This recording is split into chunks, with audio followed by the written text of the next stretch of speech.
If a and b are positive integers such that 1/2 plus 1 over a equals 1/3 plus 1 over b, what is the sum of all possible values of a? Now, first, when you don't know what you're doing in a problem, like if you don't know what to do in this problem, well, just do something. I mean, the answer's just not going to pop up in front of you when you're staring at the problem, right? So you need to do something, and just do the first thing that comes to your mind that's reasonable. And the first thing that came to my mind is that you see these fractions, and do we like fractions? No, right?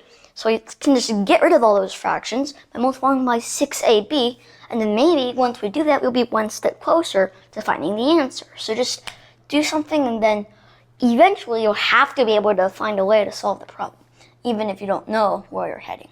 So first, multiplying by 6ab, make 3ab plus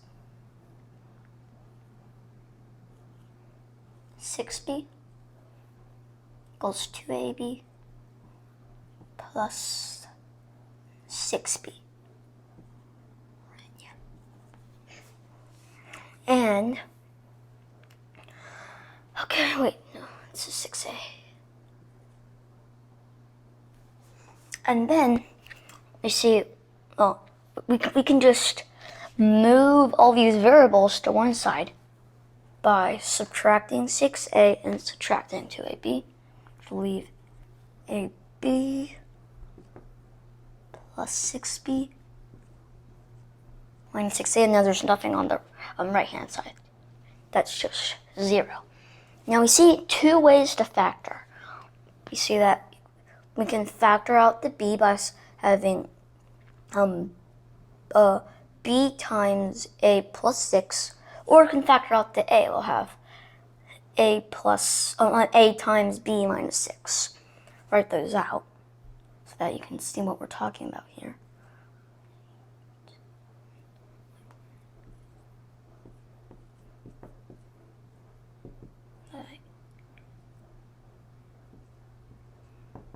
So this is one possibility, and then the other possibility is where we have this. Which one do you use? Well, think about the problem. The sum of all the possible values of a. It's very important because we see this choice, this first choice, that when we factor out the b, a is in the parentheses, right? And then in those parentheses, it has a 6, kind of like bugging the a. And if we do have this b times a plus 6 minus 6a, you can think ahead and see, well, we can't do anything after that. I mean, we're just stuck if we have this first possibility. But if we look at the second possibility, now we see that we have a all by itself. Nothing's bugging it, so you can just get a isolated.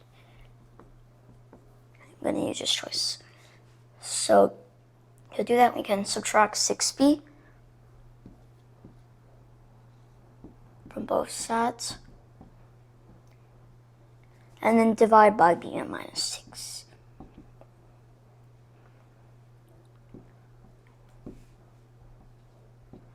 And now I can really see why we chose the second choice instead of the first choice, because this first choice you can't just say you add 6a from both sides and then divide by a plus 6. That doesn't work, because all you have left on the left hand side is b. We don't care about b. We only want a. But so here we have a on the left hand side, which is isolated, and then we just have this little fraction, and then if we find out all the values of b, we know what a is. Okay, now if we think about this, b can't, b is positive, right? So we have, on the numerator, we have negative 6 times a positive number. A negative times positive is a negative. And then, well, if b is larger than 6, well then b minus 6 won't be negative. it will be positive, but then we have negative divided by positive. That's not a positive. That means A won't be a positive if B is larger than 6. So B can't be larger than 6.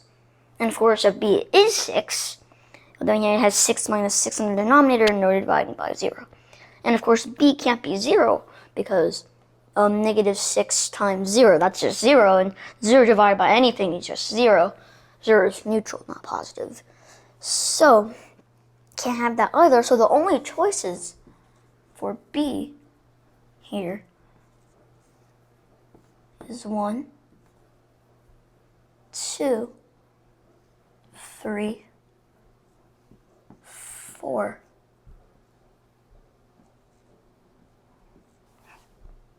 And 5. And because there's only 5 choices, we can just guess our way to victory.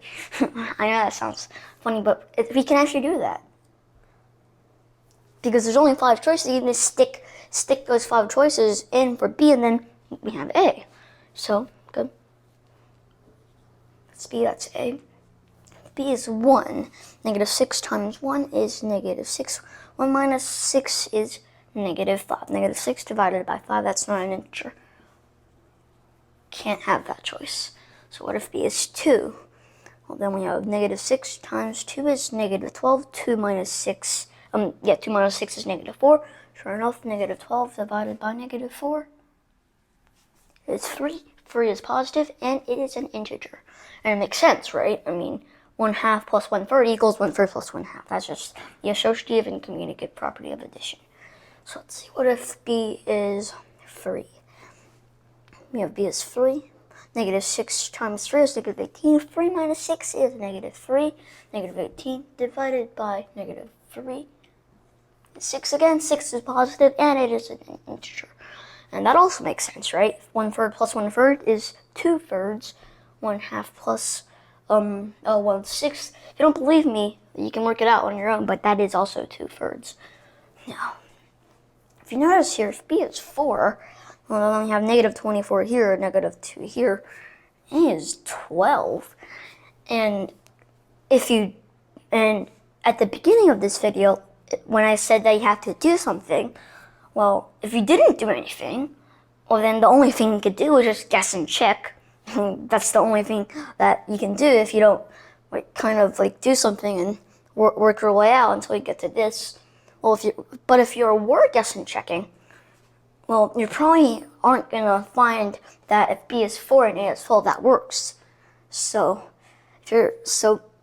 on these kinds of problems, you can't guess and check because you're almost always gonna like overcount one or miss one. I mean, it's gonna be very hard to find this choice. B is 1/3 plus 1/4 equals 1/2 plus 1/12. It's not that easy to see. So anyways, B is 5. We have negative 30 on the numerator and negative 1 on the bottom, which is the denominator. A is 30. You're definitely going to miss that if you're guessing and checking. 1/2 plus 1/30 is 1/3 plus 1/5. So anyways, 3 plus 6 is 9, plus 12 is 21, plus 30 is 51.